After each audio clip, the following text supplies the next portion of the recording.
Assalamu alaikum friends, how are you all? I hope you are well by the grace of Allah. I am Hasnain on behalf of Easy English Care channel. My best wishes and congratulations on you without discuss today. আজকের আমাদের topic হচ্ছে ইংরেজি দুটি একটি বর্ণের উচ্চারণ কেমন হয়, মানে দুটি ইংরেজি বর্ণ মিলে কি উচ্চারণ হয়। যদি আমরা প্রথমে লক্ষ্য করি, এ এর উচ্চারণ হচ্ছে আ, যেমন বা, এর অর্থ হচ্ছে মেষের ডাক বা ভেড়ার ডাক। বি এর উচ্চারণ হবে ভ, যেমন লবি, দালাল। সি এর উচ্চারণ হবে ক, যেমন অ্যাকাউন্ট, হিসাব।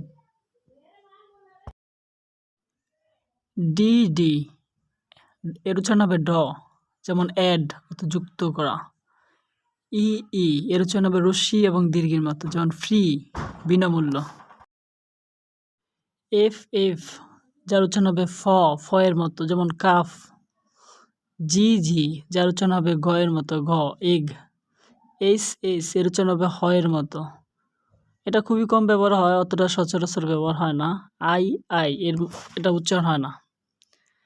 জে এর উচ্চারণ হবে ঝ এর মতো করে।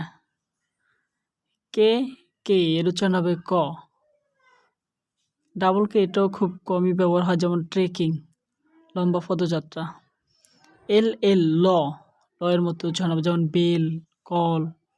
এম এর উচ্চারণ হবে ম এর মতো, কমেন্ট। এন এর উচ্চারণ হবে দন্ত ন এর মতো, যেমন ফানি, যার অর্থ হাস্যকর। ও এর উচ্চারণ হবে রস্যা উ এবং দীর্ঘ উর মতো, যেমন বুক, রুম। পি এর উচ্চারণ হবে প এর মতো, হ্যাপি। কিউ এর উচ্চারণ ক বা কিউ বর্ণটি সবসময় ইউ বর্ণকে ফলো করে। কুইন, যেমন কুশ্চেন। আর এর উচ্চারণ হবে র, যেমন সরি, তো দুঃখিত। এস এর উচ্চারণ হবে দন্তস্বর মতো, যেমন ক্লাস, মিস, অর্থ শ্রেণী।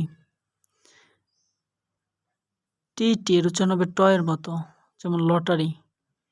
ইউ এর উচ্চারণ হবে ইউ পারস্যের মতো, খুবই কম ব্যবহার হয় এটা, যেমন ভ্যাকুম, শূন্যস্থান।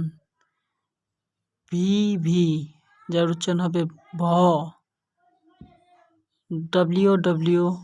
WXXYY এগুলো উচ্চারণ আসে না। জেড এর উচ্চারণ হবে বর্গীয় জয়ের মতো, যেমন বাস।